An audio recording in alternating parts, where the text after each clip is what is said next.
interrupt your regularly scheduled programming to bring you some breaking news. There's been reports all over the area of something crazy going on, something big. People's homes, their minds even, are being taken over by something called, what is it they're calling it? They're calling it Bad Movie Debate. Period piece, at least, but yeah, see, that's the thing. Mine aren't all period piece and stuff. Some of them are. Some of them are like two of the, or one of them is literally just not even in this world. And I think I think these movies are on both of our lists, but we'll get to it. First and foremost, hello, welcome to Bad Movie Debate. It's me, Jacob Babb. We're doing it. We're finally back doing another debate. And we have Michael Lepage. Michael, say what's up? What's up? Happy to be here. Been talking about it for a while. Yeah, we've been building up to this one like behind the scenes for a while, just like chatting about it. And we're like, we can't do it yet. We have to hold our thoughts. Yeah. And been cooking up for a while. Oh yeah, lots of foreplay, and it's finally lots of flirting, and now here we are. We're finally getting down and dirty, and it's gonna be. I think it's gonna be a bit of a doozy. I'll go ahead and say this one's kind of hard for me to say negative things about because it's just a quote unquote classic. But we'll get into that. So as we were talking about, I don't know if that conversation will be in the recording or not, but we were just talking about, so it's fantasy movie. It's a fantasy movie. Loose interpretation of fantasy on my part. Michael said he was going a little more period PC. So what are your top 5 fantasy or fantasy-like movies to like give yourself some legitimacy in this discussion? Yeah. So like I said, I kind of went more towards the like medieval style in somewhat, or at least like period piece. Yeah. And, somewhat fantasy. My first one, I almost didn't put this on just because it felt like too easy. Lord of the Rings. Yeah. That's the first thing I put on my list is exactly. All 3 of the Lord of the Rings as one is my first one. Like that's kind of what I did. I put Fellowship just because that's my favorite of the 3. Oh yeah, I can get behind that. Yeah. I just like it's the most like magical of them. Like when you find everything out and it's, Oh yeah, just all the exposition is just like so cool. And it's just like, this is how the magic works. This is how all the people, these are all the different kind of races of people that live in this world and stuff. And it's just like, oh hell yeah. It's pretty rad. Right. And like also shit's fucked up. Fix it. Like setting the scene for this like epic story. But I almost didn't because it felt too softball, but I had to. So I've got Lord of the Rings.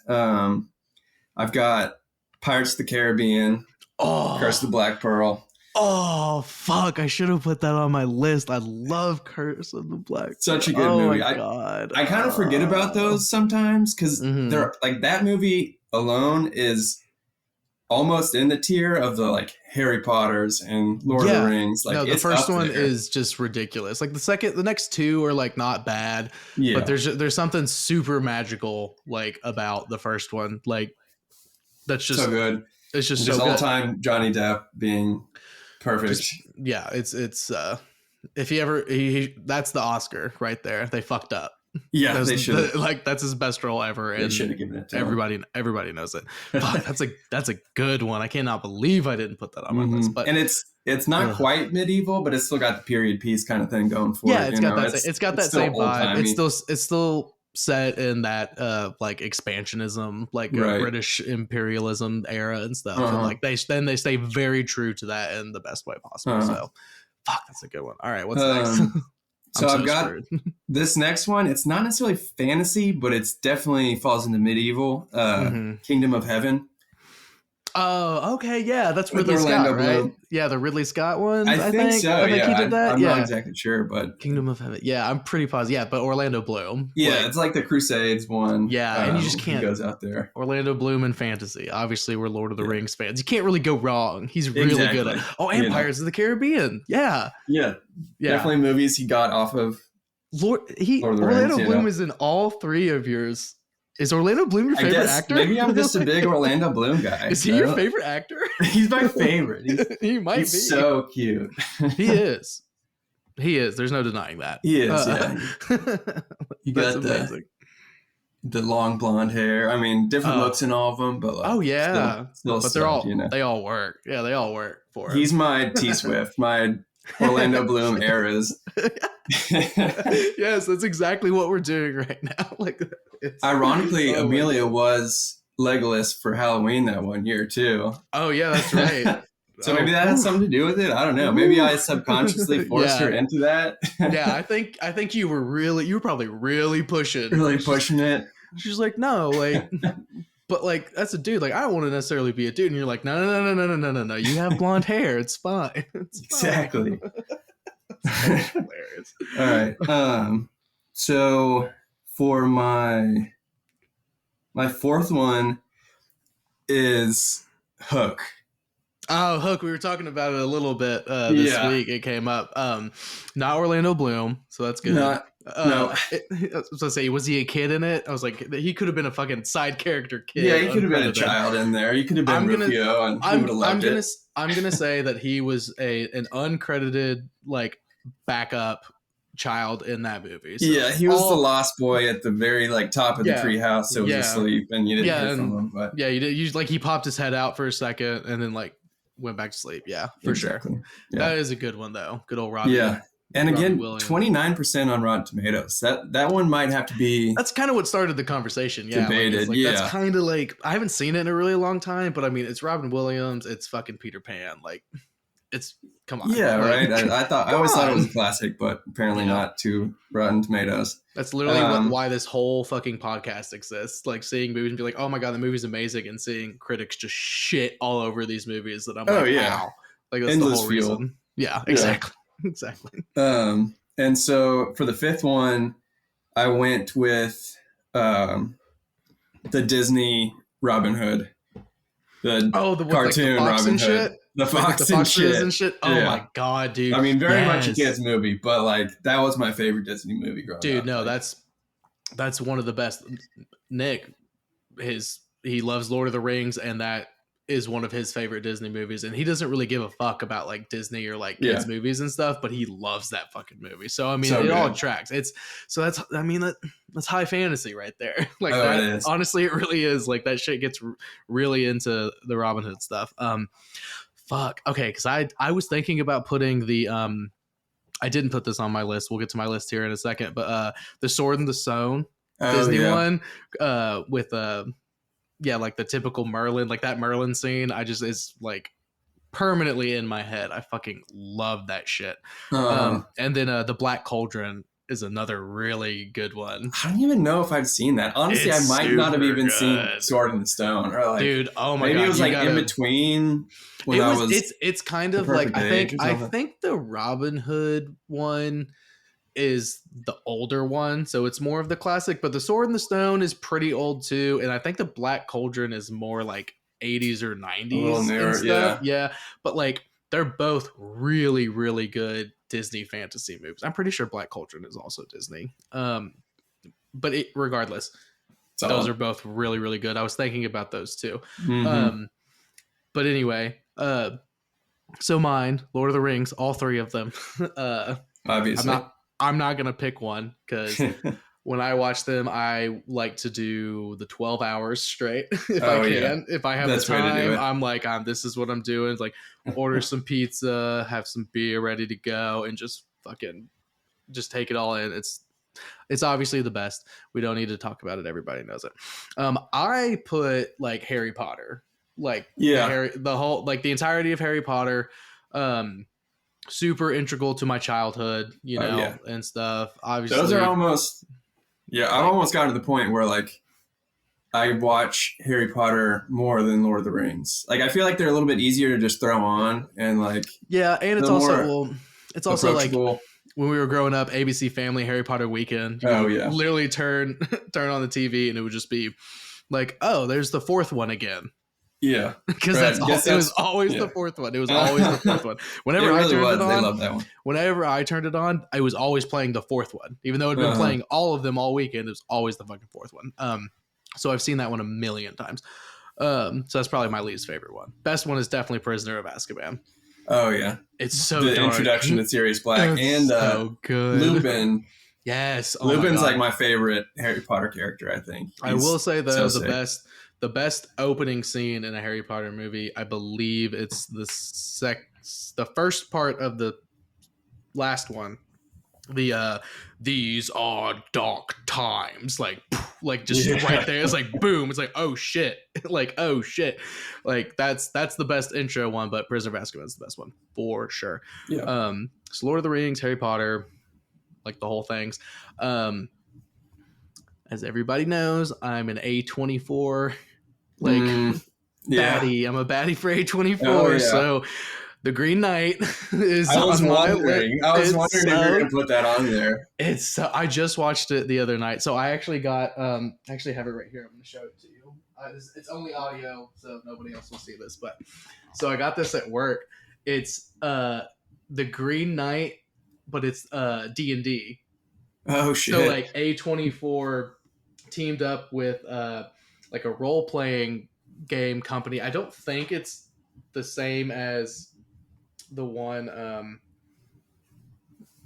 no, it's not the same one that does D&D, but like they teamed up to like make like a role-playing game with like pre-made characters and like a couple of quests and stuff, and you like get to like basically live out in that world and stuff. And I was like, that's oh sweet. My god, I have to buy that. So I rewatched the movie because I got that like a week or two ago. So I watched it last week again for the first time in a while, and I was like, man, this shit's so fucking good. It's just so dude, I need to rewatch it. Honestly, I saw it in theaters. Yeah. And I'm so mad I didn't see it in theaters. I don't know. I like you visually beautiful, like very cool. That definitely helps.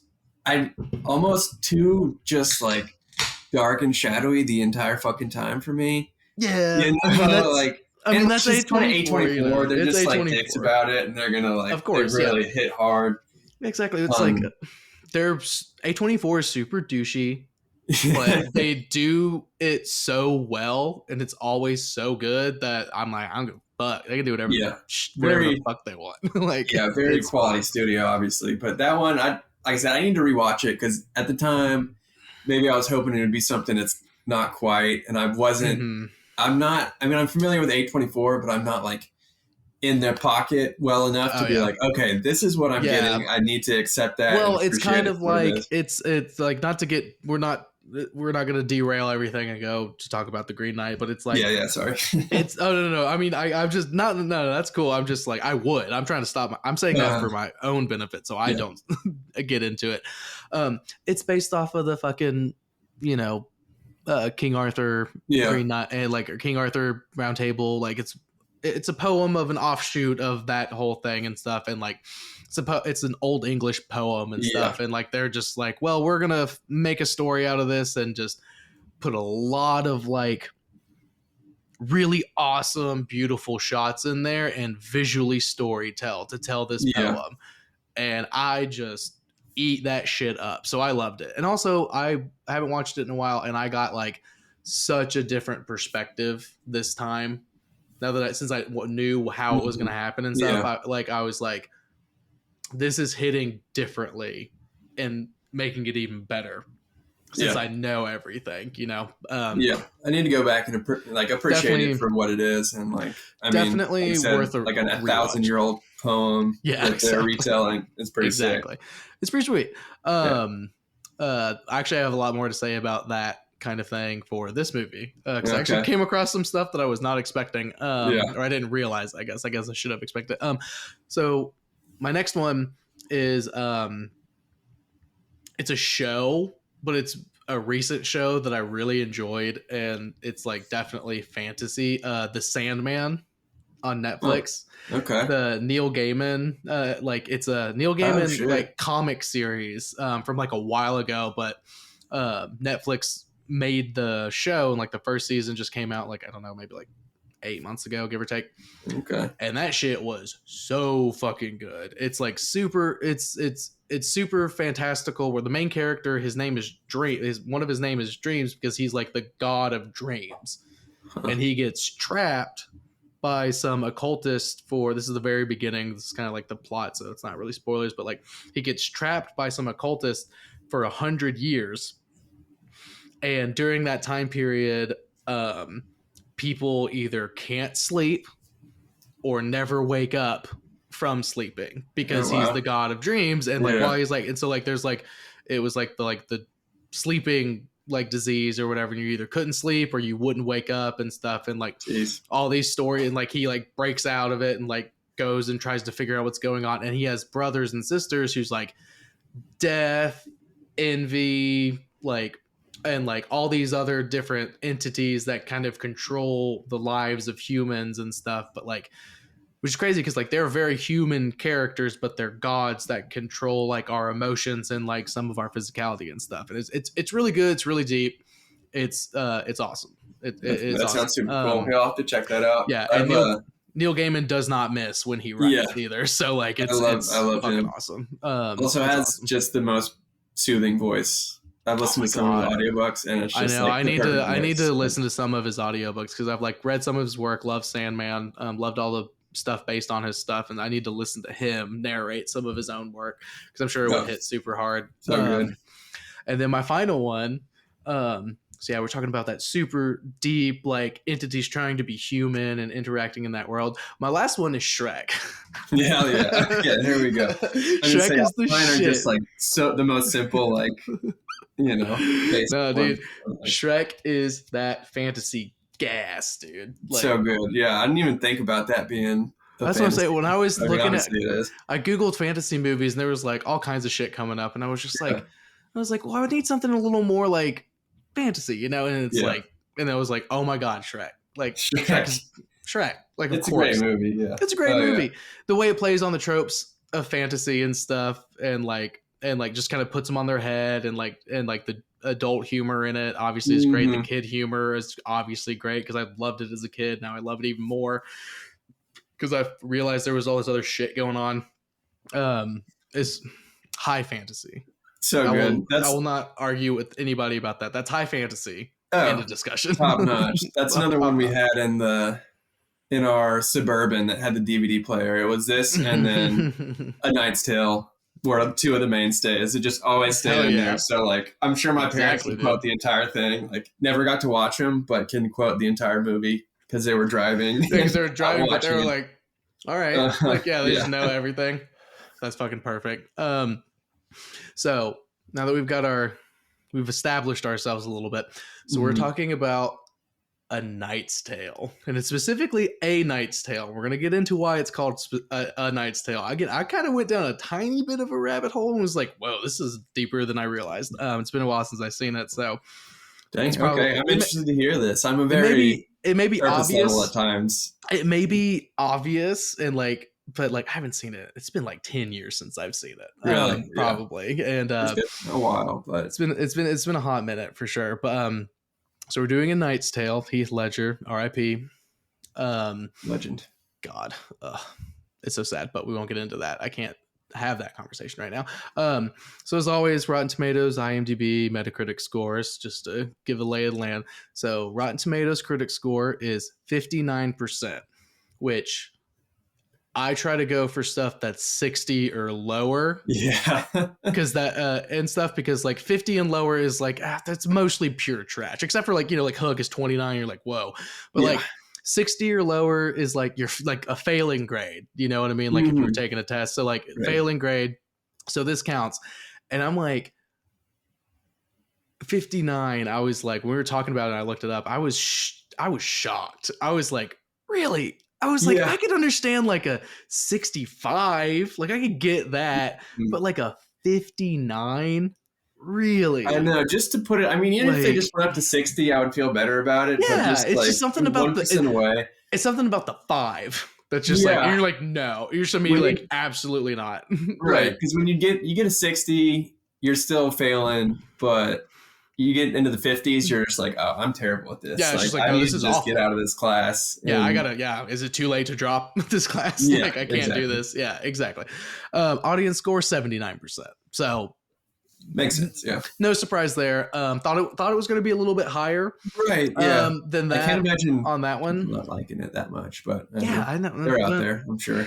They're out there, assholes. Yeah. Wait, no, I mean, I hate this movie. I mean, assholes like yourself, Yeah, like me, I'm an asshole because I hate this movie. I have to get back into character a little bit. And IMDb, that's all users, 6.9, so about the same. Like mid, most people like it. Some people are assholes like me. And then Metacritic is 56 from their critics, and their user is 7.1 out of 10. So okay, so pretty much the lowest of the three. Usually, honestly, like people like always shit on Rotten Tomatoes for judging stuff pretty hard. Metacritic really hits stuff hard sometimes. Like if you have like a 85 plus on Metacritic, it's like, well, I gotta like, because they do video games a lot too, so it's like I gotta play that game or I gotta watch that movie or that show and stuff, because like that's like pretty intense and stuff for them. So like, excuse me, most of the ones that I review on this show, the Metacritic's critics score is usually never over 60. Really? Well, I mean, that's kind of because I base it off of the Rotten Tomatoes one, like 60 or lower on Rotten Tomatoes, but the Metacritic one, there's never like 80 liked it, but on Metacritic, but Rotten Tomatoes didn't like it, so I'll use it. They're usually always lower. They're usually always the lowest one, but their user scores are usually in tune with the audience score for Rotten Tomatoes or the IMDb score. Yeah. It's usually always the same throughout there. Okay. So it's interesting, but regardless. Okay, so now one of my favorite parts of talking about before we get into a debate. So we're gonna do the good quote, bad quote from Rotten Tomatoes reviews. It's so good. Okay, so the good quote, we're gonna do that one first. This comes from Anwar Brett for BBC, which, I mean, it's a medieval tale and it's coming from BBC, and this guy liked it, so okay, they know their stuff. It's straight from the source. He would fucking know. He's working for the BBC, right? So, all right, and of course, it's a very poetic quote here. So Mr. Brett from BBC says, "Quote: The approach may be highly original, just as the ingredients are familiar, but Helgeland, that's the director, has fashioned a delicious new recipe from them." So, highly original approach, just as the ingredients are familiar, but he's doing something fun and different with it, so you can't not love it. Yeah. Even though, so it's like, I agree with that. And it's like, yeah, all right, like, yeah, it's a great quote. The bad quote is I always try to find the meanest bad quotes, whether I'm saying it's good or bad, just because I think it's funny. Because people go hard sometimes. This one's not the worst one I've seen, but it's pretty good. So bad quote. It comes from David Anson for Newsweek. Quote: "There are worse crimes than crowd pleasing, but at least do it with some finesse." End quote. It's just I mean, oof. It's like, ooh, that's a little bit of a jab. That's a little bit of a jab. Like, it's gonna please the crowd, but like, you could at least be more entertaining when you do it. Like, damn, cuz. Yeah, that's rough. You sometimes wonder, it's like, who hurt you? Like, is he having a bad week, or is he like, are all of his quotes like this? Like, yeah, like all of his reviews just suck. Did your ex work on this movie? Like, is that what this is? Like, is your ex-wife like one of the producers or something? Like, like, you probably know people in the film industry, like, dated around. Like, right. Who hurt you? You're exactly right. Those are always the best quotes. So I'm going to throw you a little bit of a curveball before we get into our actual sides that we've taken. I also like to so again, we're doing A Knight's Tale. You're saying it's good, I'm saying it's bad. I also like to open the conversation with what's something you didn't like about it, and I will say something that I did genuinely like. Okay, let's see. I wrote down a few like kind of silly things from it. I'll just give one, and it's we had kind of hinted on this when we were talking about just the movie in general. The use of contemporary music I don't hate it, and we'll go into that later. But we definitely will. Specifically, it's when William first puts on the knight's armor and joust, like very early scene, and they do "We Will Rock You," and the whole crowd, like they're singing "We Will Rock You," and like the trumpet players are playing the guitar solo, and they're doing the like dum dum clap, like they're doing that as they're like showing the jousting set and stuff. Kind of silly. Oh my god, I'm gonna say what I like. Okay, so funny enough, I really need to talk about that because that's one of the things I hate the most about this movie. Yeah, we'll get into it. But ironically enough, the thing that I really like about the movie is part of the deep dive I did. Like surface level deep dive, as in I Googled Knight's Tale and clicked on a few links and was like, oh damn, there's more to that than I thought. This makes me like the movie a lot more for sure. So Chaucer, Geoffrey Chaucer, A Canterbury Tales, the author, is one of the main characters and stuff. And as a kid, like I knew the name and stuff, and I knew what the Canterbury Tales were, but I like had never really thought about it. So A Knight's Tale is a telling of one of the stories that's called The Knight's Tale in the Canterbury Tales, where, and I kind of skimmed through it. It's really long, of course. It's very long-winded and stuff, but I kind of like skimmed through it a little bit ago, and long story short, it's basically just Chaucer just like talking about how dope this knight is that he knows, and like how fucking like he did all this cool shit in Greece, and like there's this bad bitch who loves him and he's super gentle and awesome with her, but also he like fights all these badasses and kicks their ass. It's like it's basically the heralding he does in the movie.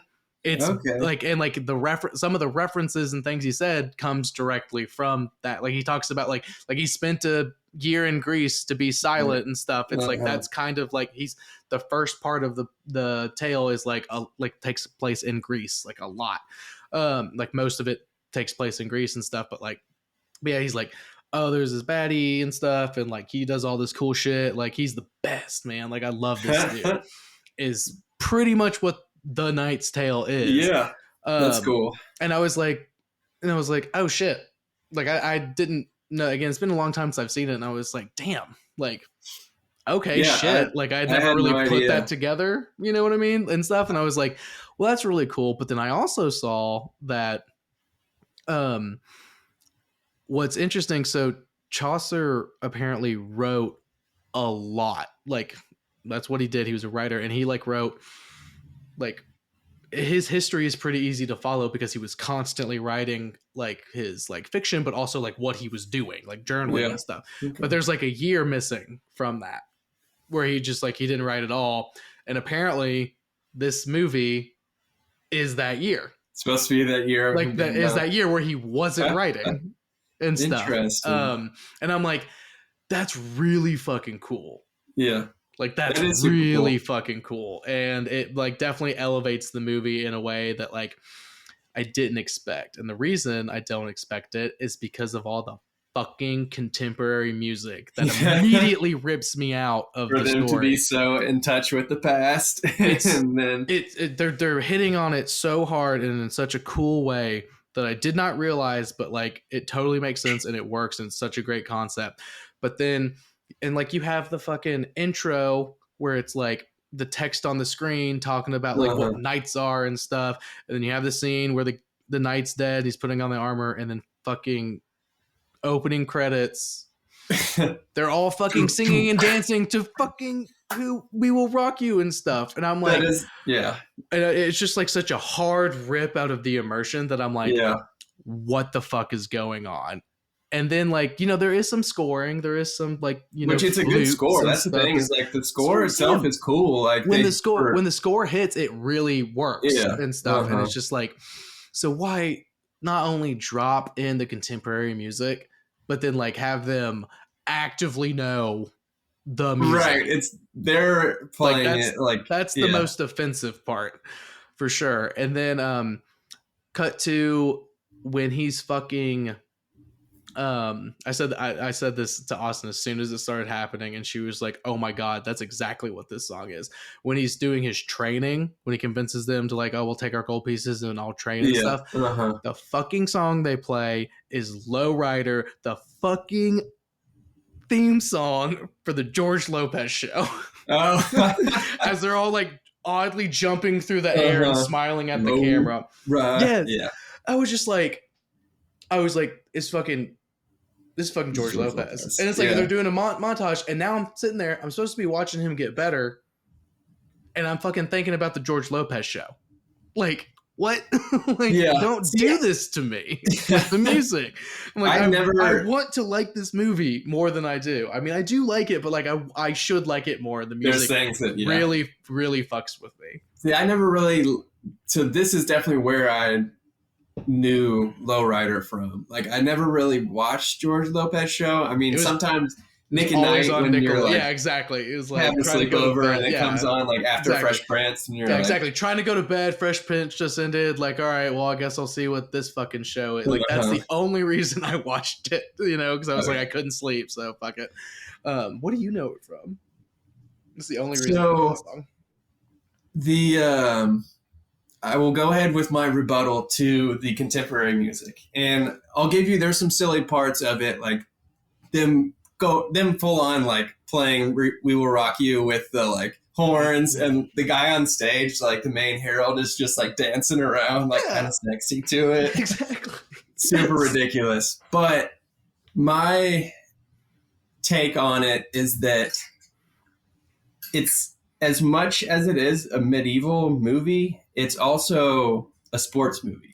Okay, see, I don't like that. I don't like that. It's a sports movie, so they're trying to, it's kind of like bridging the gap, like, of people at a modern sporting event, like having fun. Like all the cutscenes are always the crowd, like the peasants, you know, the common people. Oh, yeah. And they have that one scene. Wild. Us, when we go to the Titans games and we're in the 300 seats, like up in the nosebleeds, and we're fucking freaking out. Like, that's exactly. Us. Like, yeah. Like, and a lot of the songs are like classic, like sports movie songs, or like classic, like stadium songs, like that kind of thing. So I think that's something that helps explain it, or like make it a little bit cool for me, and like help me accept it. Because I mean, I get it. It's weird to like take you out of a period piece that's like well done.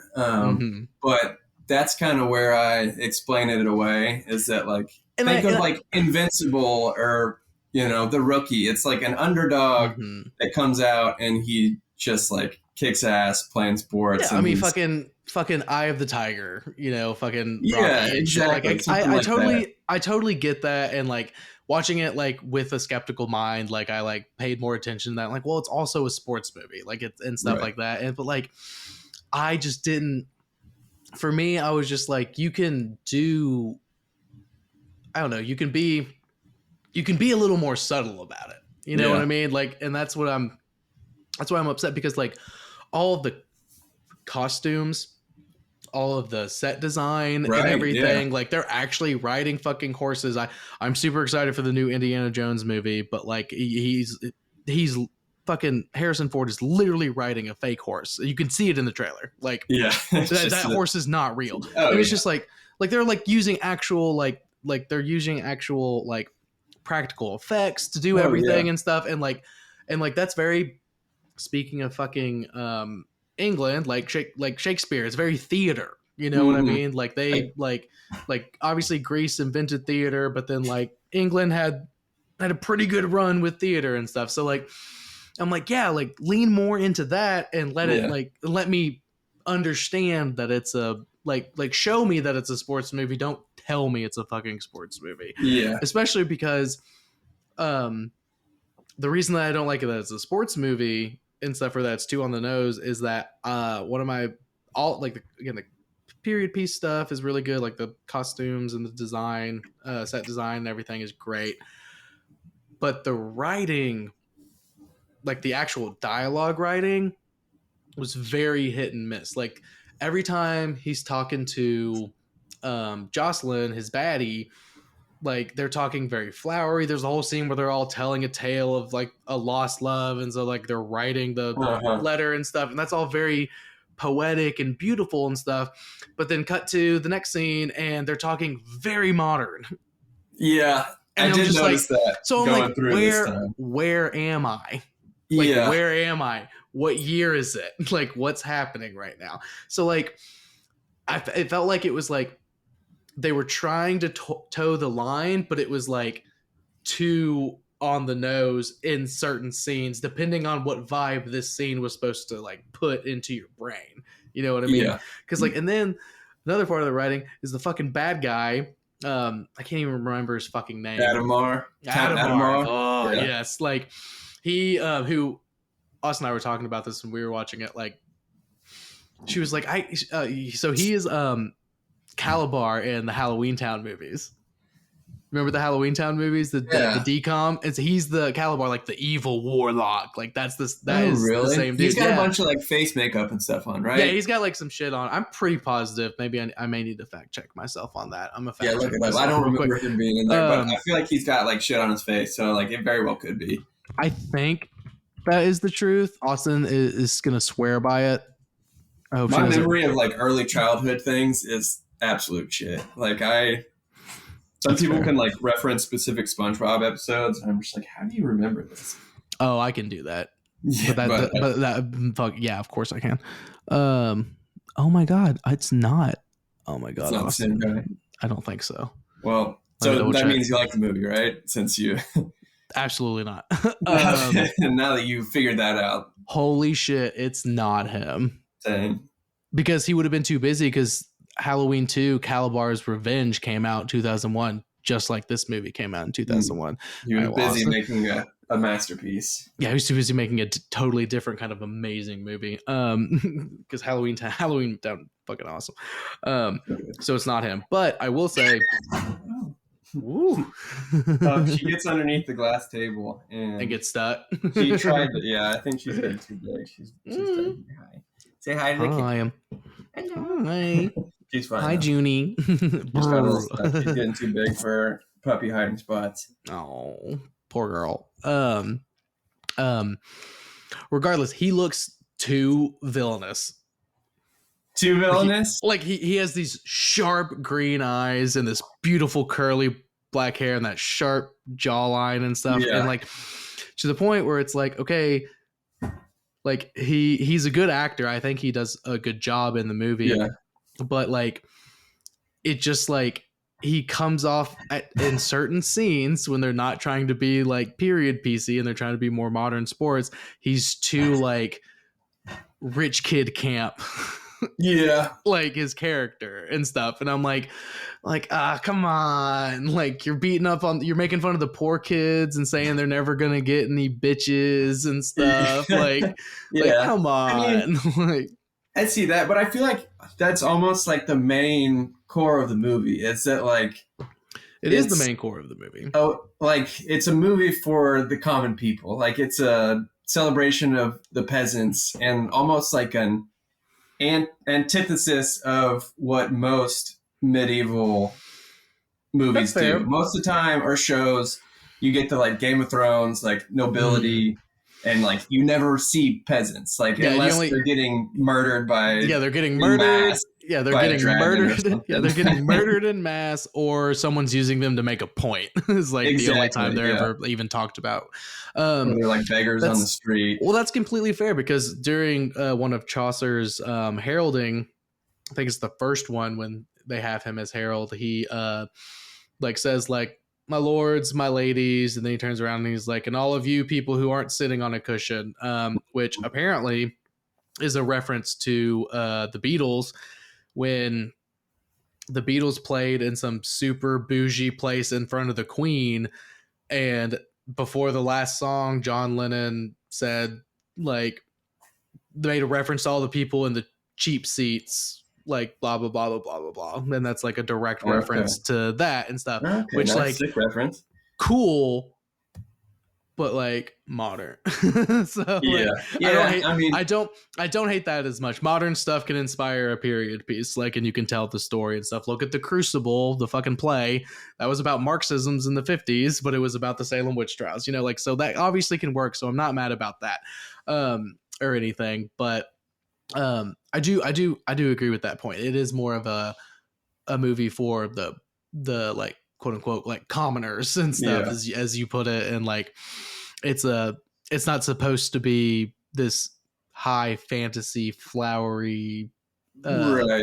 kind of a thing. And I think that's why they kind of they tried to make it its own thing, and maybe they pushed a little bit too far at times with like including modern things and like modern music. But like I noticed this last time rewatching it is, first, most of the like scenes when they cut to the crowd, they're all the common people just going absolutely apeshit. Like, they're just waving flags and screaming and like getting drunk and everything. Oh hell yeah! And then the times that they do show the nobility, they either just look like they're having the worst time, like just so like bored and proper, or they're doing like little golf claps. Oh yeah, just like the tiny little clap and like looking at each other, like yeah, like I'm cool, I'm hip, I liked that.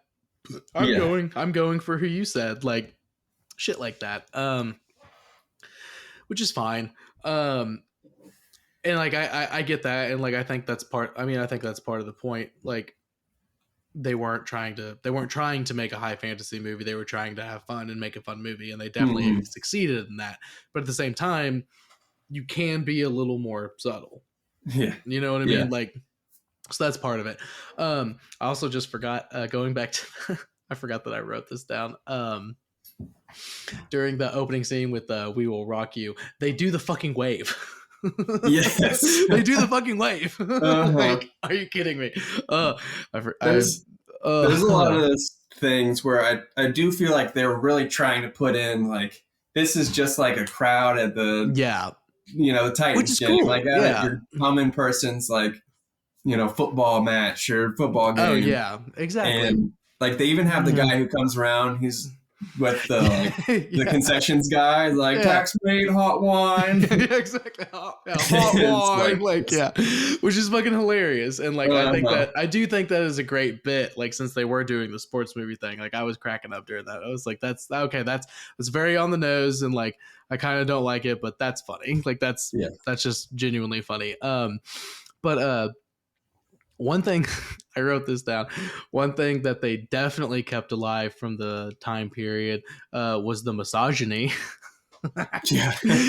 When they're like, he's like trying to get his armor fixed, and he's like, "I'll pay you later," and they're like, "No," and like, "Well, you can ask the woman to do it," and he's like, "A woman to fix my armor and stuff," and I was like, "All right, fair enough." Like, okay, I was like, it's like, well, I was asking for more period specific stuff, so I guess they're doing that now. That's how it would have been. Which from that scene, this is kind of an aside, has nothing to do with like bad or good, but me and my brother used to quote what we thought was the line from that scene when he goes, "Beggars can't be choosers, my lord." Yeah. When he's like at like the Ferris, we, for whatever reason, we thought he said "skills of a bigger beast, my lord." And I don't know how he heard it. Like I was watching it with the subtitles just so I could like actually see make sure I know what they're saying, because it's all like British accents, and I'm 1,000 years old and can't keep up with it sometimes. And he didn't say that, and I don't know how. I don't know if we just maybe heard it one time and then decided we heard it, and then dude, I don't know, because you said that and I was like, like you put on a little bit of an accent, and I was like, that doesn't one of them say that like at some point? But I remember him saying like beggars can't be choosers like this time around, but like it sounds like that's what it would be. We quoted constantly, "Skills of a bigger beast, my lord," and turns out it was not even what he said. And to someone else, now that I know it, like it doesn't sound anything like it, but that's so weird. Super strange. But anyways, we can get back to it. I just had to throw that in there. Yeah, no, that's really weird. because I was like, yeah, that is definitely what he says. And then you said what he actually says. And I was like, wait, no, yeah, that's wrong. That's fucking weird. Going back to the woman who fixes the armor. When she puts her mark, her like little insignia, you know, that's just 2 Nike swoops just upside down. Right? They're upside down though, dude. I mean, yeah, there's 2 of them and they're upside down, so it's not the same thing. And I was like, are you fucking kidding me? Yeah. I literally was like, that's a Nike swoop, and Austin was like, that's a Nike swoop. I always wondered, it's like, first of all, like, did Nike just pay them a bunch of money to put that in there? Like, probably. That's probably the most likely, because I feel like they wouldn't be allowed to do that. If like that's a Nike, I feel like is one of those companies would sue them instantly. Absolutely, they're a big enough company to sue over that and like make a bunch of money. And stuff like 100%. That was definitely the intention. Was definitely to invoke like thoughts of Nike. And stuff. Yeah, and I mean, just sports like movie, Nike, exactly. And I'm like, why are you doing this? Like, you just had a beautiful scene where you were talking to your girl, and it was very flowery and pretty and stuff like that, and that was awesome. Which, speaking of Jocelyn, I don't know, the writing. I mean, like, it was 2001, so there was going to be a B love line, like love story going on and stuff, and like, I'm not mad about it. I'm just mad about how it was written, because it was like, he's like, fuck this, like, you know, first time he's talking to her, fucking what's his dick, not Calabar, is like shuts him down and makes him look like a little bitch.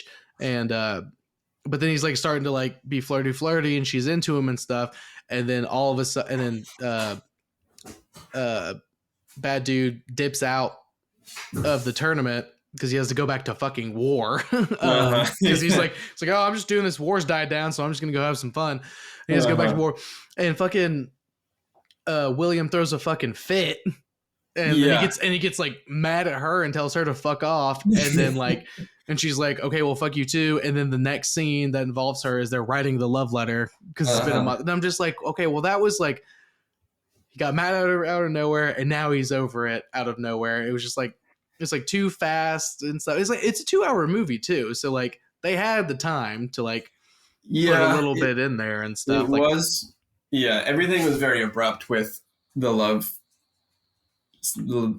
plot of it.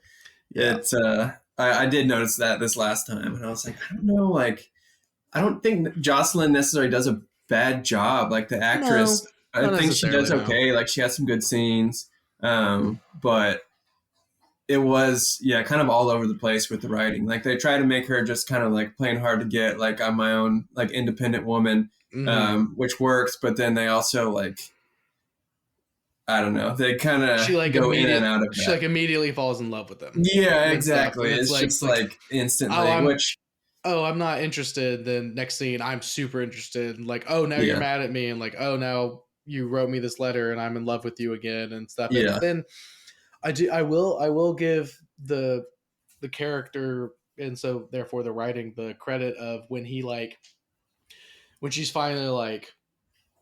So first of all, before we get to it, hold on 1 second. Is there a way to pause this for? Yeah. Good deal. Everything's fine. All right. So fucking Jocelyn. She does something cool, but she does something shitty and annoying before. It was very like, I guess the reason I didn't like that she was like, oh, you have to lose. If you really love me, you would lose. All these men try to win for me. You're the only one. Like, you really do like lose for me. And the reason I hate it is because we've already obviously talked a lot about how it's like a period piece, but it's also a modern sports movie at the same time. The reason it makes me so upset is because that makes it a high school sports movie. That is such an immature, fucking annoying thing. She knows how important this is to him. It's the entire point of the movie. She knows how important it is to him. He obviously is in love with her and wants to be with her and stuff. But like, she's she like gives him the dumbest ultimatum ever. Stop being super good at your sport or else I'm not going to be with you. And I'm just like, that is like so immature. It's kind of, And it's just very, and again, that maybe that's a modern perspective, like maybe a medieval, that like, how else do you do a grand romantic gesture back in the day? You know what I mean? Like, so there is that, but it just frustrates me. It is kind of annoying. And especially like they bet like all of their money on that tournament. Mm-hmm. So you think he'd be like, listen, like, I love you, but like, I also love my friends, and I'm not going to just lose and screw them over, because that wouldn't be cool. Like, I mean, granted, he wasn't there when they make the bet with the That's true. So like, maybe he doesn't even know that. Maybe they're keeping it a secret from him. Yeah. Maybe it was like no gambling, and they're like, we're going to gamble. Well, because Chaucer gets in trouble with those dudes and stuff, so he's like, well, you can't do that shit anymore. I think that's what it is. They're like, fuck it, we're doing really well. Like, let's do it. We'll have some fun. And so I think they do keep it a secret from him. So like, I can respect that, but at the same time, like, oh, let me I'll give up my passion for you. Like, I don't know. It's just like, it's again, maybe I'm putting a modern perspective on an old tale. I'm doing the opposite of what I've been saying. But then he gets his fucking ass rocked. He is so fucked up. But then like she sends her little assistant, like lady or whatever, and she's like, well, now if you truly love her, you'll win the whole thing, even though you're down so far. And he's like, he like is like, are you? He has a look of like, are you fucking kidding me and stuff like, and I'm right there with him. I'm like, dude, like, don't get me wrong, she cute, I get it, but like, come on, man, like, I don't know, it's just like that's very frustrating. I get that, and I actually wrote that down as one of my like silly parts of the movie of like specifically like how he's down by so much. Like it shows him losing to like 10 people, and then all of a sudden he's just like, she wants you to win, and then he comes back and wins the whole thing, and they make the money, and it's just like, are you? Like, how long is this tournament? How many people? How many losses do you get in this tournament? You know? And the bet is that he won't lose to a single Frenchman. So like everybody else he fought was not a Frenchman, but then he beat only the Frenchman, and then he won. Like what? Yeah. Like I don't. It's stuff like that. Like I'm just like, I don't really understand what's going on. But my main thing is like the bet doesn't make sense. But then also it's mostly Jocelyn like being like that's some high school petty shit. And I'm like, okay, now it's a fucking high school sports movie, and that's even fucking dumber than what was already happening. Like I can understand like a professional sports movie like being tied into this tale, and like I can look past that to like enjoy it, but I do like that after he wins the whole thing, she fucking sneaks into his tent and she's like, what's up? Here's your reward. Here's your real reward. And it's like, all right, bet. But the most important thing I like about that is he's like, he admits to her in that scene, like, this is all fake. Yeah. I'm just some fucking dude. I am not any of this shit. Right. And she's like, cool, take your clothes off. I don't care. It's fine. Stuff. And I'm like, all right. And it's like, it's just like, we have a dip in like maturity, and then it goes back into maturity. She's like, that doesn't matter. Like titles and shit. Like, I don't care. So I love who you are and the way you've treated me and the things that I've made you do that are ridiculous. And you've done them for me to prove your love. Like, I don't give a shit who you are, where you come from, your background. You're not nobility. Who cares? Let's fucking get it. And stuff, and like we're a thing. So like I respect that and I like that, but like how we get there, I'm like, this is all stupid, but like, okay. So I get all that, but I will say, like, I mean that's kind of the best way that he could have proved his love in a lot of ways, is that like, you know, losing. They made the comment earlier when or there was a scene earlier when Adamar was like, I will win this tournament for you, and then he goes, she's like, he does it for himself in his own honor. And Ulrich is the only person who hasn't promised to win the tournament for me. So it's kind of like the winning is every other guy. So they do set it up a little bit, and then she's like, you have to lose. Yeah, I mean, like suspense to the bet, the whole bet thing, because up until then he just wins all the time. Yeah. And I will also say, even though it is a little silly and like immature, there's sometimes in this movie where it's saved by the acting and the cast. Yes. Of like all the main crew is so good and spot on. Yeah, Paul Bettany is fantastic. Like he rocks this movie. I was watching it and like he showed up and I was like, oh fucking shit! I forgot that he played his Harold, and I was like, oh shit, it's fucking Chaucer, and like we've already talked about that, but I was just like, holy shit, yeah, because like obviously you think of Heath Ledger first, but like, and then I don't know the actor's name, but the dude who plays the pirate in Dodgeball is one of his main dudes, and he's fucking good in this movie. He's hilarious. He does a great job. In this movie. Watt is the guy's name in the movie. I wrote it down somewhere. Hold on, let me consult my notes. Do you have printed notes? Written notes. You have written notes? Hand printed, I guess. Yeah, I took some notes when I was watching it this weekend. You got really period piece because I did it all on my phone. Honestly, I can just write it quicker on the phone, on paper real quick, but then I can't read my handwriting. That's also fair. Messy, I can understand that. I can't even write my own fucking name. I understand. Is it? Oh, Alan Tudyk. Yes, that is it. Yep. Yeah, that's the guy. He's fucking great. Couldn't name any other actors except for those two, but like they're all fucking good. Yeah, Mark Addy is the guy who plays Roland, who's also Robert Baratheon. Oh my god, that's right. I knew I recognized him from somewhere. Even like if it was just his voice. Holy shit. Yeah. Which he's kind of the same guy, just a king version. Like he has money and power. Yeah, exactly. Yeah. This is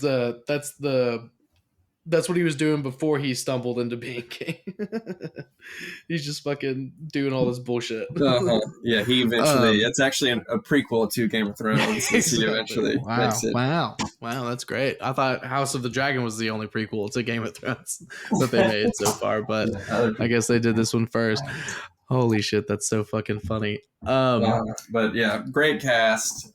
The horse acting also fantastic. You touched on it, but like, there should have been some horse Oscars like delved out for that shit. Oh yeah, if there was animal Oscars, then whoever his main horse is should be would have won lead male or female, whatever it identifies. Filly, mare, I don't know whatever it was. Colt, whatever it is. Stallion. Stallion, yeah. But that's funny. Which must have been super hard stunts. Like I feel like after watching Nope, and they're like horse trainer, like movie horse trainer people, and it's like it must have been pretty difficult. Like they're all falling down and shit, and like people falling down on them. Like the horses literally have to know when to fall down and how to fall down without hurting themselves. Yeah, and the person that's on top, or the person that's on top of them. Yeah, like. It's kind of ridiculous. Yeah. So like, again, like, and that's what I'm saying. Like all the like filmmaking aspects of the movie are really good. It's just the writing and then like the tone via the music that really, really bothers me. And one of the most offensive ones, the second most offensive one after the first one, we're going to talk about here in a second, when they are going back to England finally. They're going back to England. They're talking about how long it's been, and William has a fucking flashback to his father. We haven't really touched on it, but like he's talking about his dad, and like he hasn't seen his dad in a really long time, and like he wanted to be a knight, and his dad told him that he could change his stars. Like that's his whole motto, is changing his stars, like changing his place in the world. Very touching story. Yeah, which is great. Like he can rise above like his lot in life if he works hard and believes in himself and has the right people around him, which is great. And like, fuck yeah, it's true. It happens. It can happen, and it does happen all the time. What I thought was funny, I don't know. It was just like, so the last time he was in England, his dad is like got him a job as like an 8-year-old child to be a squire for the knight who eventually dies that he takes his place. Right. And he meets Roland for the first time. And then Watt, he doesn't seem to be there. He eventually joins up too or whatever. But and so then he leaves William with him, and then he hasn't seen him since. And he hasn't been back to England since. So he says it's like 12 years or something like that. And it's just like, that is the coolest fucking way to abandon your son is to make him a squire for a night. Like, it's just like, I understand the point of it. It was to change his stars, give him a chance to like be more than a Thatcher. His name is William Thatcher because that's what his dad does, and that's where fucking last names came from in the English language and shit.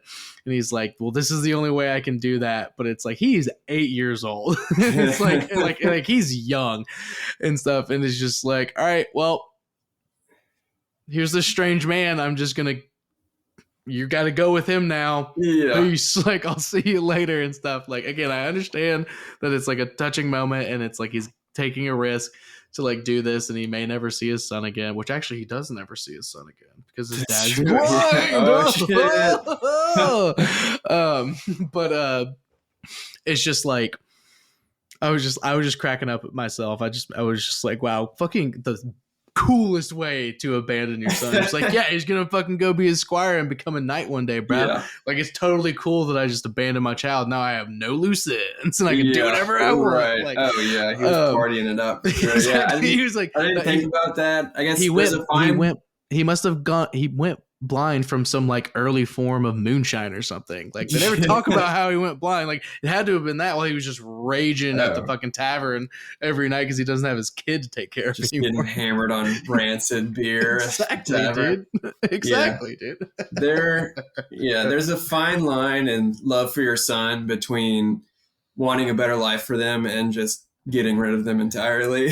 Right. And again, I'm coming from a cynic's view. That's the whole point in of a my modern side view, and stuff. you know, yeah, it's like, and stuff is just like, like at the time, like that would be the best thing to do for your son. I feel like that was probably pretty common. It's that like they find them a apprenticeship with someone and they just go live with them. But I feel like that's like, when they have like 10 kids and you're just like, we literally have to get rid of some. Yeah, like, we can't feed all these kids. Or they would send like their second or third or fourth daughter to the nunnery because they're like, well, you're too old to get married because there's not enough men around, so you're a nun now. And she's just like, okay, like don't really vibe with the church, but like I guess this is what I do now. Yeah. Like cool.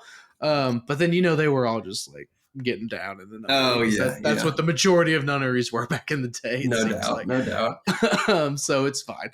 Yeah. This was like his only son. Like the mother was out of the picture, and you're not going to train him to be a Thatcher. It's just, but I mean, like, it worked out. I get it worked out. Yeah, but like, think all the times that it like didn't though. Like, you know what I mean? Like, that's fucked up. But again, pretty sick though. Like, apprenticeship of any, I mean, like if I was gonna, if my family was gonna send me off with some random person to learn some trade so I could be better in life, like becoming squiring for a knight is like, I genuinely do mean like pretty fucking awesome way to like get rid of your only child. Like it's cool. It's pretty awesome. To that point though, so they're like, we see that flashback scene and they're going across the river Thames, I'm assuming. And like they're like in London and it like does a wide shot of London and it says London. And what fucking song plays?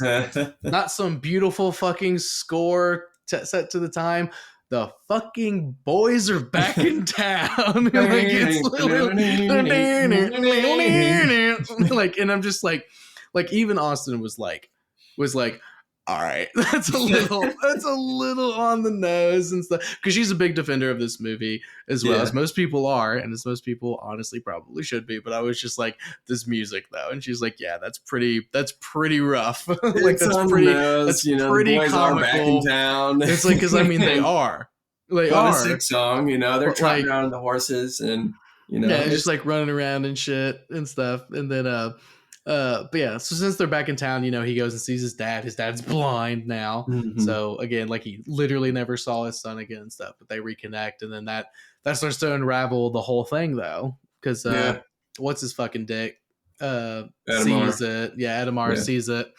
And, but we have to kind of go back in our tale, because this is something that I was like,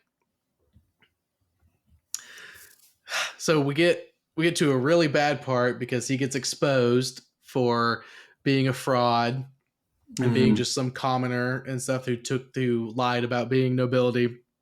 And you can't compete if you're not nobility. And then the fucking prince just comes in, swoops in. The fucking what is it? The Deus Ex Machina of the movie is super fast and super on the nose and just like, well, that was a really fucking easy fix. So like he competed against this dude who was super good and he dips out and stuff. And then come to find out later, that's actually the prince. And so people like always like forfeit and just let him win. But William's like, nah, fuck that. Like, I'm a fight. I'm like, he's here to compete. Like, I know who he is. Like, he knows what he's doing. He's taking the risk. Like, let's go. So he fucking kicks his ass. And he's like, oh yeah. Like, he's like, oh, good job, bud. And he's like, yeah, thanks, Prince.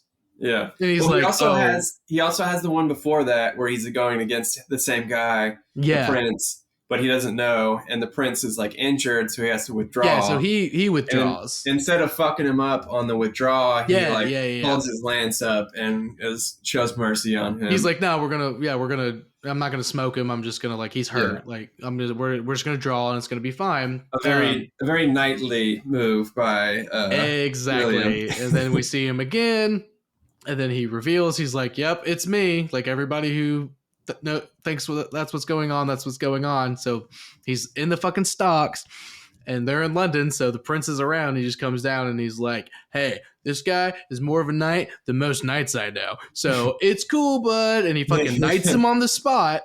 After they're like, we have to run away. Like, oh, they get caught. He fucking knights him on the spot, and he's like, "So I'm in charge around here. You want to cancel that forfeit and go win the whole thing?" get this happy ending going. And he's like, do I? Let's fucking go. Yeah. And 15 minutes later, 15 minutes later the movie's over. It's just like and I'm just like, I get it. Again, the whole narrative thing of the Ex Machina, whatever, is like it's a godly entity comes and saves the day to push the story, like literally just to make the narrative continue. Every Marvel movie. Yeah, exactly. Like the movie isn't supposed to be over yet, and it's like it makes sense. It's the prince. It's an actual member of the royalty and stuff, and they have a history of like them being cool and stuff. And he's like, yeah, no, this guy is like super honorable. So like I'm making him a knight right the fuck now, and like that's cool, and I get that and stuff. But it's also just like I don't know, like they foreshadowed it and stuff, but it's just like it's like the high drama of like, oh shit, this is actually really going bad, because most of the drama has been the sporting event drama between him and Dickface. I keep forgetting his name. Count Adamar. And then the beeline of the love story. That's been all the drama. And then there's like this really high drama where he's about to get caught and everything's ruined and stuff. And then like it's wrapped up in 5 minutes, and then 15 minutes later the movie's over.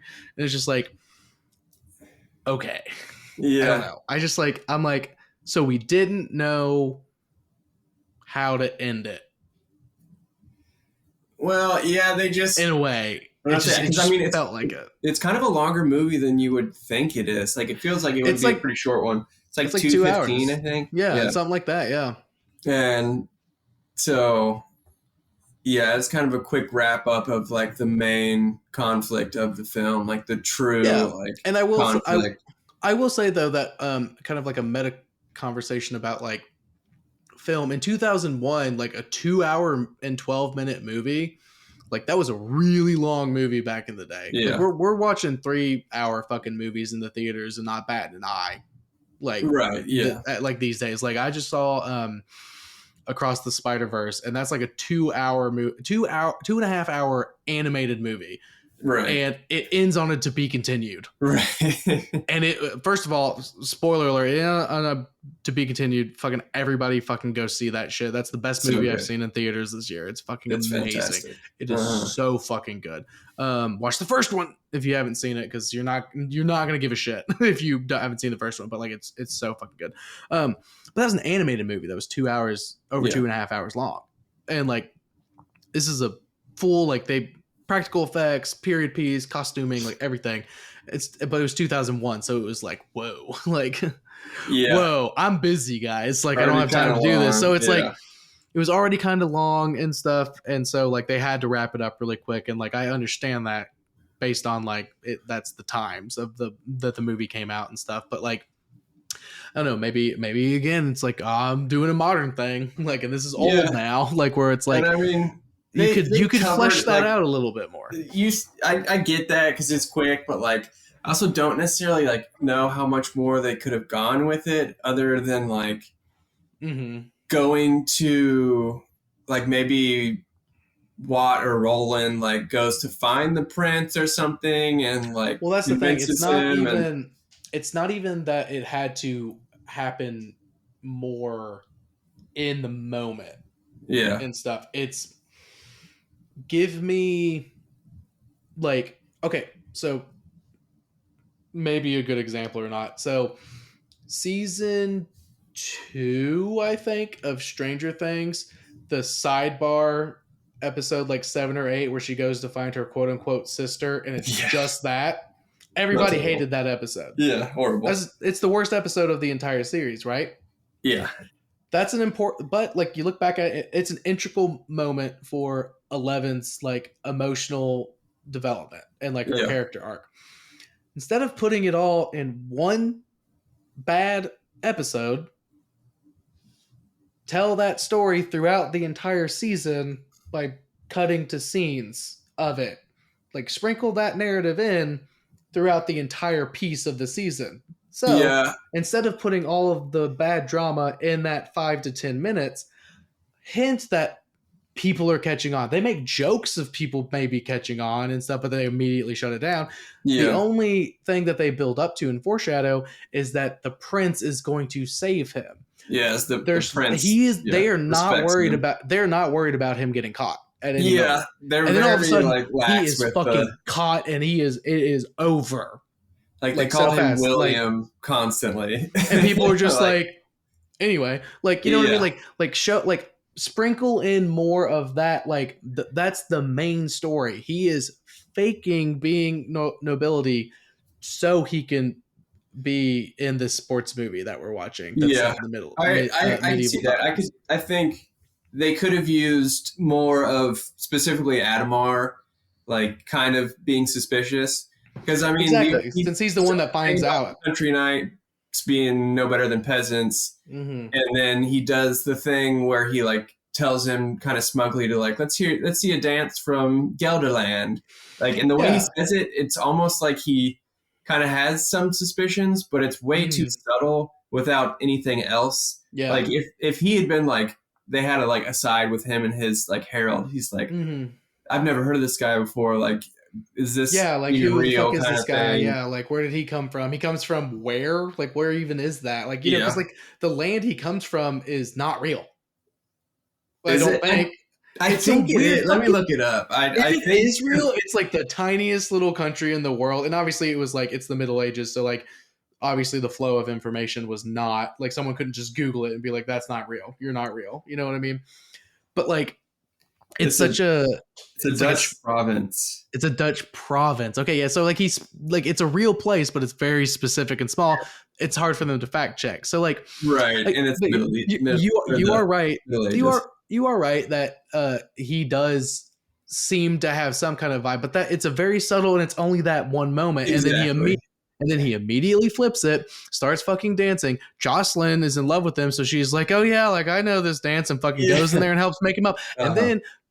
they're in the dance and it's all normal and stuff, and then all of a sudden it's a fucking modern dance party, David and they're Bowie's. it's fucking David Bowie, and they're fucking doing the thing where they like shimmy back and forth at each other and stuff, and I'm like, they were not, and they're like, they're getting all in each other's face and stuff, like dancing, and I'm like, she would be put in the stocks for being a whore in public if she if she danced like that in public, like they like.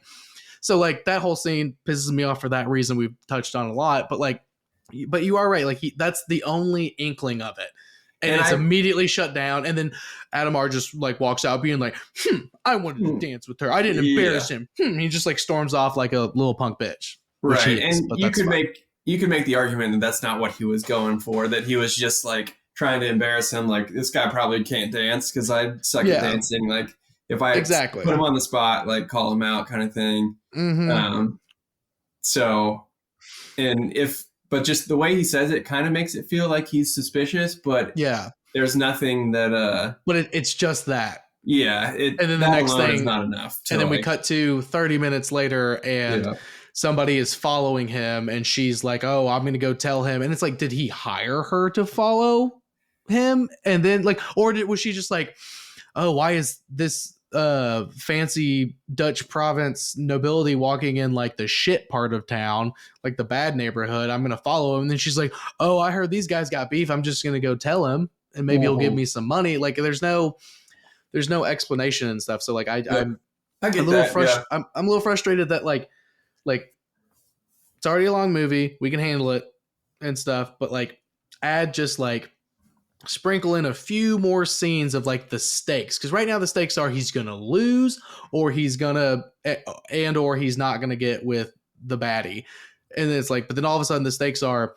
you are gonna be in prison for the rest of your life for impersonating nobility, probably get killed, and all of your friends are ruined and everybody hates you and you're a piece of shit. Like that's what the real stakes are, and they are only talked about at the very beginning and the very end. Make me more worried about it throughout the movie. That's fair. Yeah. You know what I mean? I get that, you know. Like, and that's part of my struggle with it. They could have sprinkled it in a little bit more. But yeah, that's fair. Yeah. That's part of my overall struggle with it. The acting is really good and it hits. There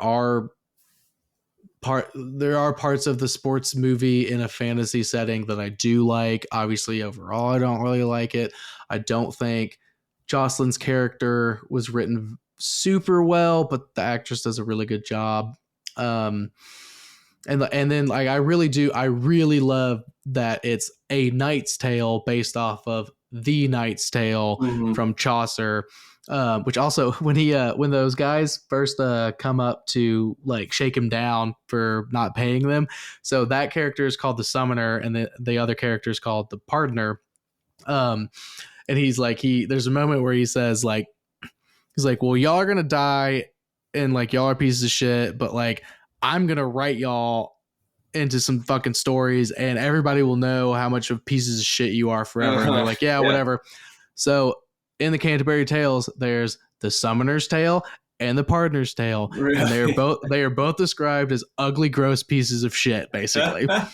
And it's like, okay, like cool fucking reference, cool shout out, cool. Like that's awesome. Like I love all of that stuff, but there's just a lot of it that just like is very frustrating. And because Chaucer is such like I don't know, I guess it's like it's based off of all of that, and like again with like there's this year of Chaucer's life that we don't know about, which is weird because like he wrote about everything he was doing and like all of his fiction all at the same time. And this is that year. And like, that's awesome. Like, I love that. And I think that's so cool, but I wish the story that we watched had been written better. A little more traditional. Yeah. Not even traditional. Just like, again, like I don't like the sports movie in the fantasy setting as a whole, but I could forgive it if there was more of like remind me of how serious these stakes are and stuff. Like that is truly my biggest issue. The music I could look past. I don't like modern music and like Django Unchained, Quentin Tarantino. I fucking love that movie, but he's got there's a Rick Ross song in the middle of that movie and stuff. And I'm like, okay, cool. I get it. But like, I really wish it wasn't happening, but like this is still a fucking awesome movie and I'm enjoying it. So I can look past it at certain times for sure. This one just is a bummer because of how quickly it wraps up, and it's based off of like high literature and stuff, and it's like we couldn't have just like told the story just a little bit better. Like you is right interesting there. But I don't know, I mean, I think it does exactly what it sets out to do, and I think part of what almost makes me like the contemporary music is that he sticks to his guns. It's very much like a directorial choice that fits with the tone of the rest of the film, of that it's a movie for the common people. Like it's a cheeseburger of movies, it's peasant food, but it's delicious peasant food. And that's fair. They have there's so many moments of like them like reminding them of being like peasants, and I think it's best with Geoffrey Chaucer's character is kind of the bridge between nobility and the peasants. I mean, he provides them the paintings, he's the herald, kind of gets him into it, but he's also kind of more of a nobility aligned person that's fallen from grace. Like when he first meets them, like one of my favorite scenes of the whole thing. Like it's so first of all, just him like walking up naked, like strolling through. The way he's walking, just like so carefree, just like completely naked in the middle of the fields and stuff. Like it's phenomenal. And he's so just great. I don't give a shit about anything, so I'm just here. Just explains it in the most like confident, smug way of most like medieval writer way of just like spinning it into something like cool and interesting. Like, Chaucer's character is the only one who always talks like he's from the time. You know what I mean? Everybody else slips in and out, but he's the only one. Which, if anyone was going to, it would be him. Yeah. So again, the bridge character between it, and because a lot of times, like I said, most medieval characters or most medieval movies are about nobility. Yeah, exactly. For good reason. It's very interesting stuff. But then he made the peasants more like the common people, and he chose to make them more, I guess, relatable by putting more modern dialogue, which, because if you start talking in like Shakespearean language, then they're going to feel... Oh, well, no, fuck all that iambic pentameter or whatever the fuck that shit. I'm gonna go on record and say I don't give a shit about Shakespeare or the five guys that were actually Shakespeare. We're not gonna get into it, but I don't give a shit. The stories are cool, but like I don't care. Right. But when they meet him and they don't even like know what a writer is, he's like, "I'm a writer," and they're like, "What does that mean?" Like, they have no idea. What do you mean? You like write and like then you get money? You're talking about like the Book of the Duchess, and he's like, well, it was allegorical, and Roland is like, well, we won't hold that against you. That's for each man to decide for themselves. He just like he clearly has no idea what that means. Like exactly. Well, like that's true, and like I do, and it's because Chaucer, the Chaucer character is probably my favorite character in the whole thing because he's doing hood rat shit with a bougie flair. Oh yeah, and like that, and like so, like he's the perfect bridge. Like he's just doing like he's addicted to gambling and he's hanging out with these fucking scam artists, but like he's doing it in like a way that's convincing to all these dumb nobility people and stuff, and it's great, and that is solid. And I think. I don't know. I have my qualms. A couple more little things. One thing that really made me mad was that the entirety of the movie was shot like pretty well, and all the practical effects were good. This is more of a filmmaking than narrative thing, but that was dope. But there's two shots back to back that are just absolute fucking trash CGI. You know, like that was 2001, but I'm like, why did you even spring for this? You could have faked it in a different way. When they are in France and he goes to meet Jocelyn at Notre Dame. Yeah. It is a close up, just his face, and it's like, oh yeah, that's Notre Dame behind him, but it is terrible CGI. It's like, it is literally, it looks like a picture on a computer screen that he is standing in front of as he looks around and then goes walk towards it. But you only ever see like to his neck. They're like, okay, they're like, they went real in so that they could do a depth of field that would be like, oh, well, it's blurry because we're super focused on his face, so we can hide the bad CGI. But like, you can see it if you really look. And then cut to she's inside and she's at the holy water about to, because in a Catholic church, you like dip it when you go in, you dip your fingers in and you sign yourself with the holy water. And then you do that when you leave. It's like, I'm going into church, I'm leaving church, like quick ritual for being in the church. And she comes up to the pool of it, and it's her reflection in the pool is what we're seeing as she's talking to her lady for a second. And it is literally just a shot of her just like put into that screen with like water effects on it. Oh, there's not even water effects. It's just kind of shaded differently than what it was actually shot as to make it look like it was the pool. I think there is a water effect at the end. She dips her fingers in, and then there's some like ripples. And like in that like half second, it's like, oh, that's super fucking fake. Because at first you're like, I was like, damn, how'd they get that shot? And I was like, no, that's definitely fake. And then she dips her fingers in, and I'm like, that's fucking fake. And it's bad fake now because they put the fucking ripple effect in there and stuff. It like she puts her finger. I could be completely wrong about this, but I'm pretty sure she puts her fingers in at the end of the bowl, and the ripple starts in the middle. I think I remember that. It doesn't go out like that. It goes from the center and goes out like somebody dropped a perfect stone in the middle. Right. I'm just like, that was like, holy shit, everything about the filmmaking has been so good until these back-to-back shots. So I'm gonna say overall the filmmaking is very good. I just like I like to try to hit everything that I wrote down, and that's something I wrote down that I was like, oh no. I didn't even catch that. Next time you watch it, you're gonna be like, ooh, yeah, that's bad. Because like they obviously didn't shoot. They obviously didn't go to France to shoot in front of Notre Dame or inside. Because like the inside, like, when they're talking after he comes inside to like talk to her, because this is when she's like, it's the scene where they're in the church, they're in Notre Dame. They're in Notre Dame, and she's like, oh well, you need to lose for me to prove my love and stuff. And like the inside set looks really good and like looks good like. And all that stuff, but like just those like how he gets in there and then why she's going in is like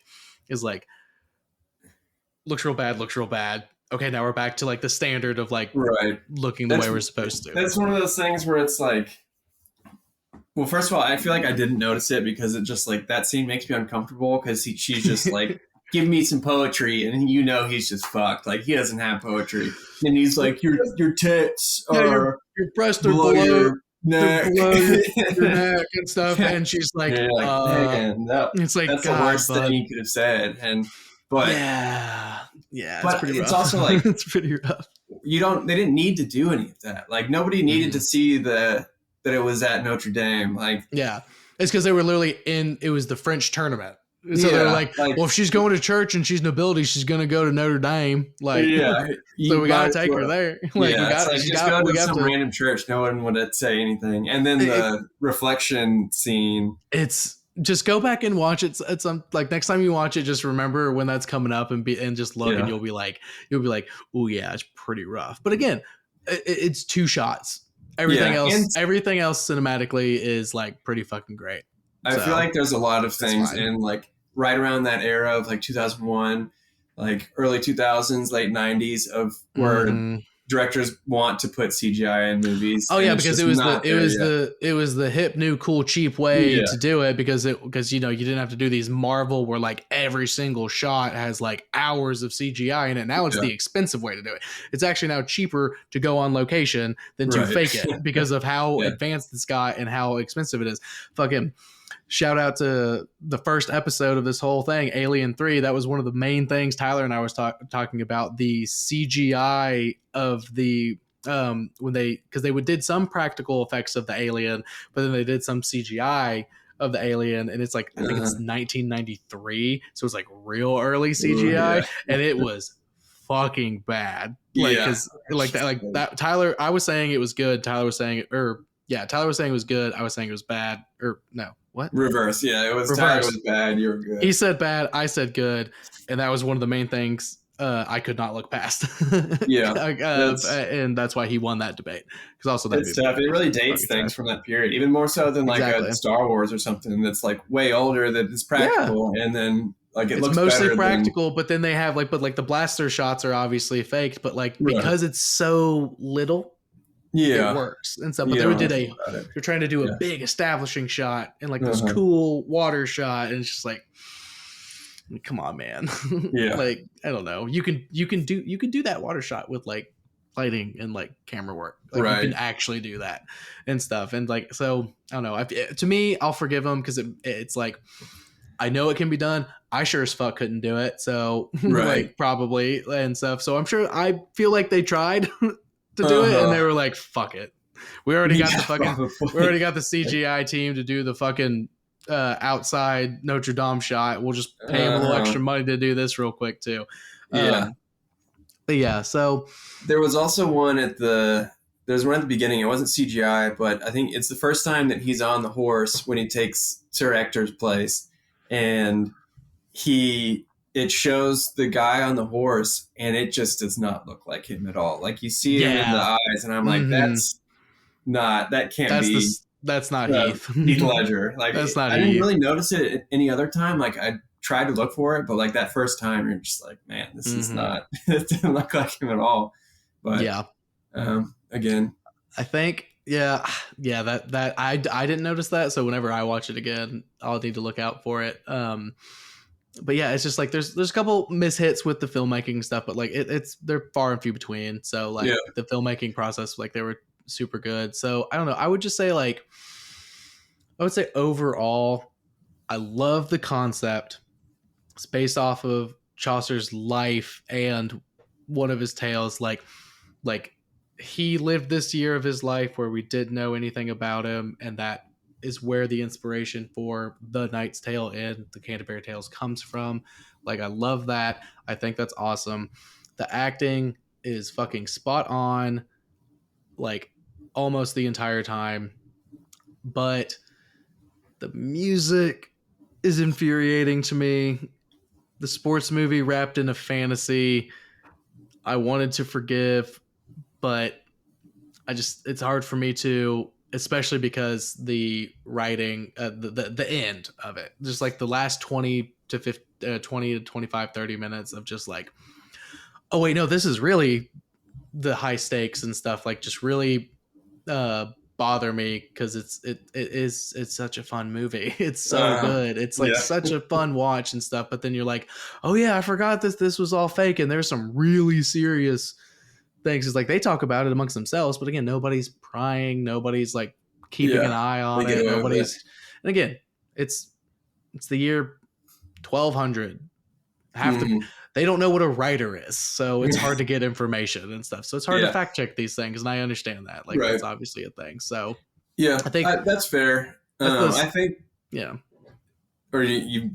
Oh, it's just that. That's it. Just like that's my wrap up of like why I think 59% makes sense. Yeah.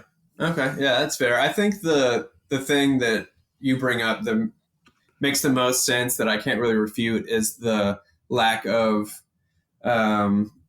setting up him getting caught. Is that like if they had dropped some hints throughout of sprinkled in some Adamar being like a little suspicious or like looking for a reason. Obviously he wants to like get rid of him, but it's kind of also a very convenient, like for Adamar to be like, oh, nice. He's not really a knight. And so he almost gets like for his story, like briefly is resolved like that as well. Yeah, he gets the whatever, the Dos Ex Machina. He gets his own version. Yeah, he gets his own little one. Some Like, fucking oh, nice. Like, I don't think I can beat him. Somebody Guess who we I'll didn't just even throw him in know. jail. Yeah, some entity came out of nowhere and saved the day for him for a brief moment and stuff. Yeah, exactly. So it's like, so that's very frustrating. I get that, but overall, like, I think all of the like kind of quirks of it, like the modern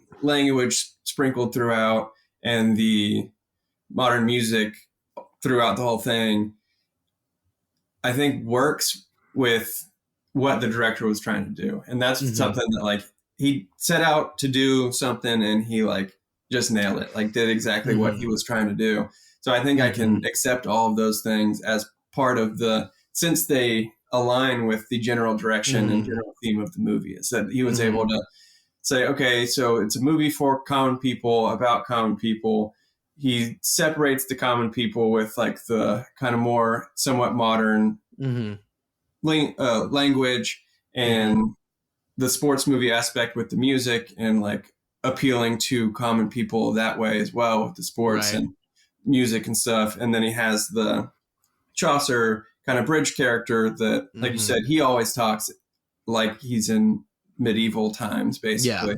Like even when he's doing hood rat shit, like he's still talking like that. He's still in that exactly. Persona. And so the fact that it aligns with the film, and I just love the film, like great acting. Yeah, like Heath Ledger is just such an effortless actor. Like it was so easy for him. It's a simple character that relies mostly on charisma, but like it still feels like he's William Thatcher. Like somebody like Brad Pitt who's sick, it kind of a lot of his movies is like, oh, that's Brad Pitt playing Achilles, or that's Brad Pitt playing, etc. Still cool in its own way, but like this is very much just like he's William Thatcher. I mean, that Heath Ledger point is a fantastic point, because like watch this and then watch 10 Things I Hate About You. Yeah, you're like, that's not the same person. I mean, they look different. Obviously, it's a more modern movie and stuff. But like, you're like, that's not the same person. Like, like they're like, no, that's William Thatcher and whatever his name is, and I forget 10 Things I Hate About You and stuff. And then obviously the Joker, like that's well, you can't really see him, so it's hard to tell that it's him anyway. But like it seems like that was like, if the Joker was real, that was it. You know what I mean? Like, I will say, I like not to get too into it, I think I like Jack Nicholson's Joker just a tad better, because it's a little more like based on the OG comics and stuff, and like the original impetus of the character. Chris Nolan was doing his own kind of a thing, but like, so like that, like if you're talking about like a gritty fucking Joker, that we saw it. That was not Heath Ledger. That was the actual Joker, and we obviously know what happened. Because that wasn't Heath Ledger as the Joker. That was that fucking guy. That fucking terrifying. Jack Nicholson, who's apparently never talked about it that much, like on record and stuff. Like I don't know. I'm pretty sure this isn't rumor and stuff. Like this is a fact. As soon as he heard Heath Ledger was going to be playing the Joker, he called him and said, "Be fucking careful." Yeah, it's really easy to fall into this guy. Which is why the Joker is my favorite, like one of my favorite villains of all time. That's great. Regardless, Heath was fantastic. Sidebar. The other actors did a great job. Everybody his character was like, it's an all-time favorite character. My favorite, well. Him playing Chaucer was just like, it was just too good. He's so good, so entertaining. And I think because of everything you said, and when I was doing my research, I was Googling, like A Knight's Tale and like stuff about A Knight's Tale, and one of the top results was A Knight's Tale 2, and I was like, what? I didn't know about that. So I found an interview with the director from 2021. I could not name a single another movie that this guy has done. I looked it up. He did Man on Fire. Really? That's what it said. I just kind of looked up and then clicked on him and was like, "Oh my God. Let me double check," because that was one of those where I was like, "That doesn't make sense." Like he was on there. I have him on there for 42, the like Jackie Robinson movie. Oh, okay, yeah, that's awesome. Legend, the one with. Because he wrote and directed it. Oh, Legend, with Tom Hardy, which apparently is really good. I haven't seen that one. But yeah, Tom Hardy and Tom Hardy. Either. I mean, this guy's got a hell of a last name. I'm gonna have to. He directed a 1990. Wow, he has only done 7 things. The first thing he ever directed was Tales from the Crypt, like an episode of Tales from the Crypt back in 1996. Wow. Oh my God, he directed Payback with Mel Gibson, one of his early movies. I haven't seen that one, but like I heard it's really good. Yeah, I haven't seen that one. Yeah, back before Mel Gibson got a little buck wild. Hold on. I hate how he's got two more movies coming out. He's directed 2 more movies that are coming out. One called Finest Kind, one word, and one called Button Man: The Killing Game. Oh wow. Damn. That's interesting. Oh, it's based off a graphic novel? Oh, damn. A group of millionaires hire their own hitmen against each other in a secret deadly game. Oh, shit. That sounds fucking awesome. And it's based off of a comic book? Fuck yeah. All right, cool. Yeah. So this guy knows what he's doing. Okay, and he didn't actually direct Man on Fire. It was Tony Scott. Oh, okay. But he was involved. He was one of the... maybe he helped write or something like that. I don't have time to do that deep dive. But the other movie that is coming out that he did that's in post-production right now is called The Finest Kind one. It's called Finest Kind. It's 2 brothers are pulled into a deal with an organized crime syndicate in Boston. The main character is Jenna Ortega. Like what? And then Tommy Lee Jones is in it too. What the fuck? Which one is Jenna Ortega? Oh, she's Wednesday. Scream, right? Yeah, the girl in the new Screams and Wednesday from Wednesday on Netflix. Yeah. Okay. That's fucking holy shit. Okay, so yeah, this guy knows what the fuck he's doing. She's having a moment right now. She is having a moment right now, and I'm here for it because I think she's very good. So that's interesting. But I saw an interview because I was like 2021. I was like, what has this guy been up to? But like apparently he's like had a few movies. And he's got 2 more coming out here pretty soon. And it was about A Knight's Tale 2, and apparently Paul Bettany kind of pitched an idea of like, what if we did a sequel that was Jocelyn and William's daughter who wants to joust. Oh no. And she has to keep her identity secret because she's a woman. Oh. And in like the interview, like he says, he's like, I think it's a really fun idea. I think he alludes to like, well, like we can't do it without Heath. So what's the point? Right. And stuff. But at the end of the day, like the last thing he says, like the end of his last quote in the interview is that like they had so much fun making A Knight's Tale, and like it was just such a good time and such a fond memory that you can't reproduce it ever. So basically he was shutting down like that there would ever be a sequel. He's like, because it's too perfect for what we were trying to do, which with everything you're saying, the director said it too and stuff. I'm gonna have to concede. I have my issues with this movie, but it does exactly what it's supposed to do. Yeah. You know, like it does exactly what you want. Like you're not, again, like I always read too much into these things and stuff. And even when I did read into it, I found something so much deeper that I never knew. Yeah. All the stuff with Chaucer and stuff, I like didn't realize that there was that much. Like some of the stuff that I was seeing and reading about was like academic journals talking about A Knight's Tale and like the original like Chaucer and stuff. And I was like, what the fuck is this? Like, that's wild. I was like, I thought the whole point of this movie that it wasn't deep. So it came from a very deep historical literary root, and they made something so fucking fun to watch, even if I have my problems with it. Right. That it's just like, who cares?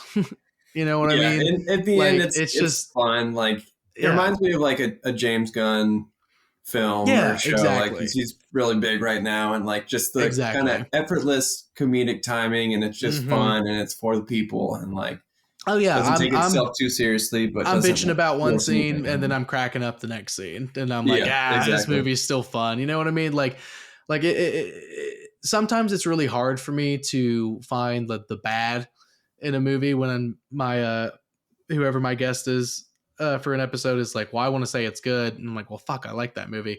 This one, it was easy to find some bad in it, based on my personal opinions about how I think stuff should go when it comes to movies. But that's like mostly what it was. It was like, well, that's my personal opinion.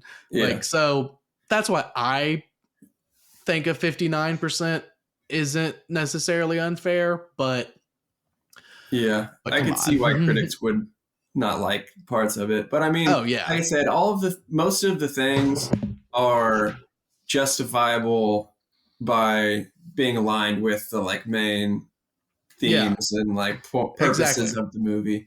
Everything wraps up. There's no loose ends. You know, like she brings his dad to the final thing. She gets to see him win. He obviously knows that he is actually a knight now and stuff, so he can die happy. Like, finally. The poor fucking blind man. The poor fucking man. And like everything like that. So like, there's bits that, again, like with his dad, like bits that are not supposed to be funny, but like I found funny. The coolest way to abandon your child, like, for sure, like rock and roll. But like it just all works so well. And again, I think a big part of it is definitely, like you said, like Heath Ledger. Just it would have been hard with anybody else. Like the comedy hits super hard, and then also like the emotion. Like the stuff with his dad and like them like realizing their dreams hits hard. The love story is like is just kind of a side thing that they put in all of those movies. Again, it's you don't really 2001. It's a sports movie, so there's got to be some love in there. Like you don't really feel much from that, but like the emotion, like with his father and like just the way he plays it and everything is just. And it's just his passion, his drive, his honor, and everything and stuff like if they didn't have a love story in there, it would have been kind of weird. It would be kind of weird. You know what I mean? Like for like the type of movie that they were setting out to make, it would have been fucking weird. Yeah, you got to throw some in there, and like he's got to get the girl as well. Yeah, you know, and it worked, and it all wraps up with a fucking pretty little bow, and I love it. I'm here for it. I'm here for it. So I appreciate you coming over to the right side. I know you got a tough job over there, having to take whatever cards you're dealt and work with it. Sometimes it's very easy. I will say. Sometimes it's very easy. Like the one I did with my buddy Jonathan. Pumpkinhead is like one of those like B horror classics and stuff that people just like. It's got like a cult following and stuff, and I fucking hate that movie. So that one was super easy for me to yell about. I've never seen it. Honestly, a lot of the movies that you've done, I have not seen, and I need to like go through and do like a bad movie debate marathon. See, and that's kind of the whole point of this is like we're shitting on them, like I'm shitting on them, or whoever's shitting on them, whoever I'm talking to, but like watch these movies. Yeah, we've been talking for like fucking 2 hours about this movie. It's worth watching. Like, you know, every movie I've ever done on this fucking podcast is worth watching, and I implore everyone to watch these movies as we talk about them, because like it's just great. It's just so bad movies are just so fun. They're just so they're the best. And people have very differing opinions about them and stuff. Like, my buddy Jonathan, he's like, Pumpkinhead's the best, and he literally works in the film industry. And he's like, I love that movie, and I'm like, you're an idiot. And I won that one. Spoiler alert, I won that one. Yeah. I was able to convince him. He was like, yeah, it's not good. He's like, I just like it, and I'm like. He's like, lots of people like it. And I'm like, yeah, lots of people like a bunch of trash. Like, it's fine. And he's like, all right, well, 10 Fast and Furious movies. Like. Yeah, exactly. Oh my God, I can't talk about them. I can't talk about. I hate those movies so much. If you've seen the first one, you've seen all of them, just with less cool stunts. Like, that's it. That's all. The first one actually is about family. The rest of it's about how much money can we spend blowing up shit. And but they're all still about family apparently. But whatever, it's fine. Yeah. It's fine. It's a roller coaster. They're roller coaster movies, which is fine. Roller coaster movies are fun. This one, not a roller coaster movie. It feels like it, but there's something deeper behind it, which is why Michael wins. And I get to lose, which is fine. Right. I think I've only won the Pumpkinhead one. I think that's the only. I think that might be the only one that I've won. Dang. Well, what? Maybe it's about playing the game. It's about getting out there anyway. It's the journey. I can change change my stars if I try hard enough. I will win. I will be the best movie debater of all time.